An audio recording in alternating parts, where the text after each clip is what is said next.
Hello friends, welcome to online engineering. यहाँ पे हम डिस्कस कर रहे हैं आपका रैपिड रिवीजन सीरीज, जिसमें हम बात कर रहे हैं आपके आरसीसी सब्जेक्ट की। आज हम डिस्कस करेंगे आपका modulus of elasticity of concrete के बारे में। हालांकि हमने प्रीवियस में भी डिस्कस किया था कि जो modulus of elasticity of concrete होता है वो किस किस के बीच में वेरी करता है। अगर आपने मेरा प्रीवियस लेक्चर्स नहीं कवर किया होगा तो पहले आप प्रीवियस लेक्चर्स को कवर कर सकते हैं डियर। तो आइए जानते हैं आपका modulus of elasticity of concrete के बारे में। क्लियर है? यहाँ पे जब भी हम बात करते हैं modulus of elasticity of concrete की, जो ये वेरी करता है, कहां से कहां वेरी करता है डियर, कि आपके पास 14 इंटू 10 रेज़ की पावर 3 न्यूटन पर mm स्क्वायर से लेके कहां बीच वेरी करता है, आपके पास 40 इंटू 10 रेज़ की पावर 3 न्यूटन पर mm स्क्वायर के बीच में वेरी करता है। क्लियर है? हम किसकी बात कर रहे हैं? ये modulus of elasticity of concrete की बात कर रहा है।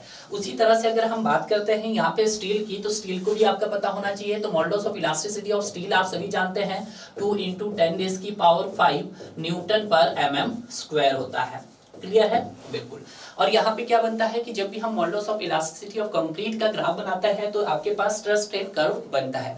इस कर्व को समझना ही बहुत इंपॉर्टेंट है। क्लियर है? तो यहाँ पे वेरियस टाइप्स के आपके पास मॉडुलस ऑफ इलास्टिसिटी होती है, जिसमें हम सबसे पहले बात करते हैं इनिशियल टेंजेंट मॉडुलस। ये जो इनिशियल टेंजेंट मॉडुलस होता है, इसी को हम बोलते हैं आल्सो नॉन एज, क्या बोला जाता है? Also known as short term modulus बोला जाता है। क्या बोला जाता है? शॉर्ट टर्म बोला जाता है, शॉर्ट टर्म मॉडुलस बोला जाता है। ठीक है, तो यहाँ पे हम सबसे पहले क्या करेंगे, एक ग्राफ ड्रॉ कर लिया जाएगा। तो आप मेरे साथ चलिएगा कि हमने स्ट्रेस स्ट्रेन कर्व पे क्या किया है सर, कुछ इस तरह से एक ग्राफ प्लॉट कर दिया है, दिखाई दे रहा होगा आपका।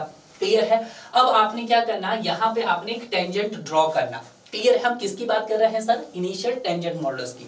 जब भी आपने यहाँ पे ग्राफ में कर्व बनाया तो कर्व पे आपने कहाँ पे टेंजेंट ड्रॉ करना है सर? आप उसके ओरिजिन पे करना है। और ओरिजिन कहाँ होगा इसका? यहाँ पे, ये O है। तो यहाँ से हम क्या करते हैं सर, एक टेंजेंट ड्रॉ करते हैं। तो ये हमने कर दिया है सर, आपका टेंजेंट ड्रॉ कर दिया है। अब जैसे ही आपने यहाँ पे इसका टेंजेंट ड्रॉ कर दिया है तो अब आप यहाँ पे इसका क्या निकाल दीजिएगा? स्लोप। तो ये हो गया स्लोप। तो जो मैं बात करता हूँ इनिशियल टेंजेंट मॉडुलस की, तो इसको रिप्रेजेंट किया जाएगा EIT से रिप्रेजेंट किया जाएगा। तो ये हो गया मेरे पास स्लोप हो गया। स्लोप इज इक्वल टू किसके हो जाएगा आपके पास? EIT हो जाएगा। क्लियर है? बिल्कुल सही हो गया कि इनिशियल टेंजेंट मॉडुलस हमेशा कहां से स्टार्ट किया जाएगा? आपके ओरिजिन से स्टार्ट किया जाएगा। और इसको हम कौन सा बोलते हैं sir? Short term modulus of elasticity बोलते हैं। जो अगर मैं ओल्ड कोड के मुताबिक देखता हूं तो ये होता है सर 5700 रूट FCK होता है। कब? जब हमने sir minimum grade M15 use किया होगा अकॉर्डिंग टू IS 456 1978 के मुताबिक। क्लियर है? न्यू कोड के मुताबिक देखते हैं तो EIT या EC भी लिख सकते हैं आप। तो ये हो जाएगा 5000 रूट FCK आपके पास। ये कब? जब आपने मिनिमम ग्रेड M20 यूज किया होगा अकॉर्डिंग टू IS 456 2000 के मुताबिक। क्लियर है?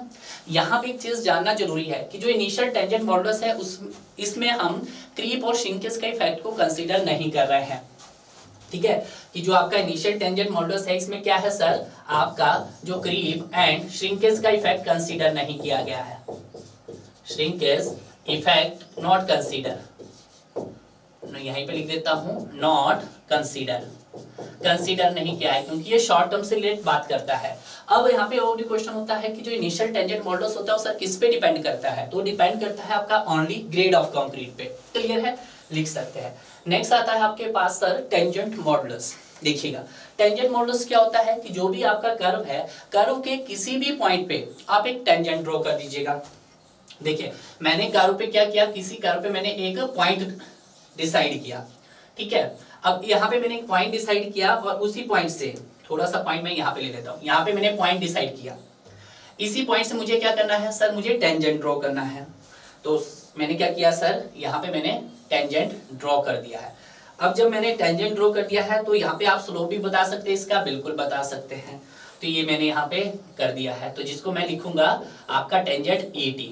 ठीक है, क्या किया सर हमने कि कोई भी आपका स्ट्रेस स्ट्रेन कर्व में जो आपका कर्व बना है उस कर्व के किसी भी पॉइंट्स पे आप एक टेंजेंट ड्रॉ कर दीजिएगा, उसी को हम क्या बोलते हैं सर? टेंजेंट मॉडुलस बोलते हैं। या बोल सकते हैं it is the ratio of instantaneous stress to instantaneous strain. तो ये भी आप लिख सकते हैं। ठीक है, अगर मैं इसको लिख देता हूँ ये क्या है सर, एक प्रकार का रेशो है, किसका, इंस्टेंटेनियस स्ट्रेस को मैं सिग्मा से रिप्रेजेंट कर रहा हूं, to instantaneous strain.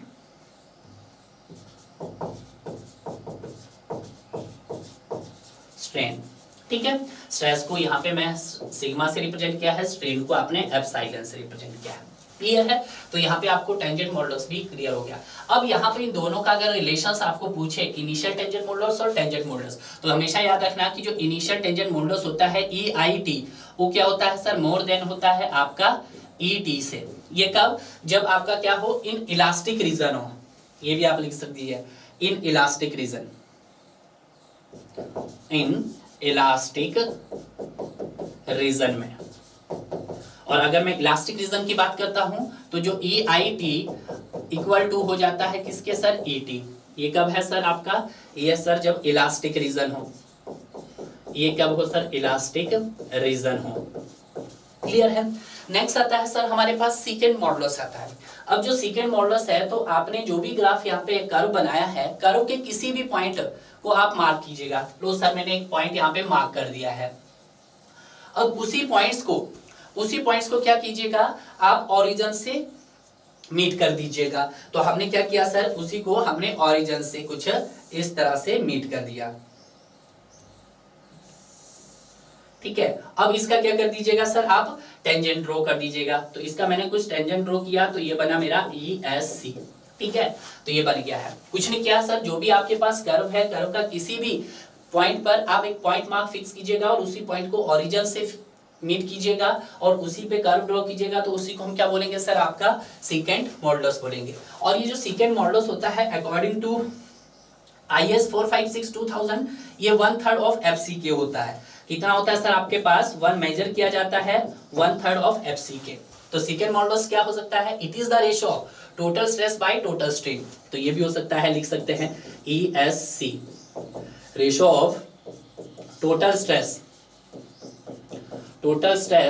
By total strain, total stress by total strain. ठीक है, ये पॉइंट्स आपको ध्यान रखना है। क्लियर है? और जो सेकेंड मॉडुलस है, इसको जो मेजर किया जाता है जो इसको, ये 1/3 ऑफ FCK से मेजर किया जाता है। Major 1/3 of FCK। FCK क्या है आपका, कैरेक्टरिस्टिक्स स्ट्रेंथ है। अब यहाँ पे आपके पास दो नोट है। पहला नोट देखिएगा, initial tangent modulus, second modulus. अगर हम बात करते हैं फॉर इन इलास्टिक रीजन की, तो यहाँ पे जो आपके पास इनिशियल टेंजेंट मॉडुलस होता है, मोर देन होता है आपके पास टेंजेंट मॉडुलस, मोर देन होता है आपके पास सर सेकेंड मॉडुलस।